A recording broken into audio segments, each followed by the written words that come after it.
Today, we're explaining Iran's supreme leader, Ali Khamenei. Let's dive right in. For 36 years, he's been the longest-serving head of state in the entire Middle East. So, how has one guy held absolute power for so long? Let's look at his wild rise to the top. First up, his unlikely rise. This path was full of revolution and even assassination attempts.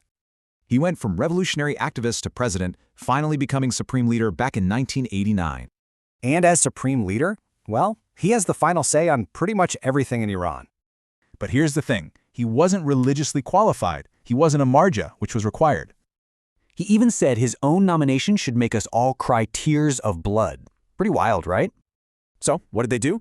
They just changed the rules, making his temporary leadership permanent. Problem solved. Okay, so how exactly has he held on to all that power for so many decades? Well, his authority really comes down to three key pillars. Let's break them down. First up is political control. He gets to appoint all the big players: judiciary, military, and media.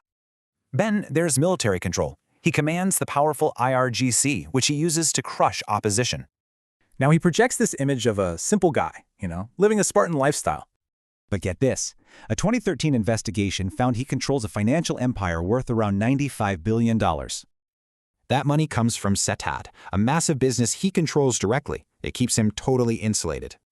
So, let's look at how all this power has actually shaped Iran under his rule. Take his nuclear stance. It's a hard no on weapons, but a big yes on civilian energy. Of course, his long reign has faced huge challenges, especially from his own people. You've seen it time and again. Major protests have rocked the country throughout his rule. And the regime's response has been brutal. Protests are met with force, and journalists get jailed.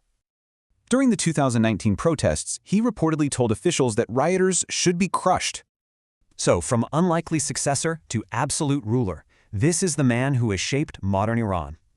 So after all this time, the big question is, what will his ultimate legacy actually be?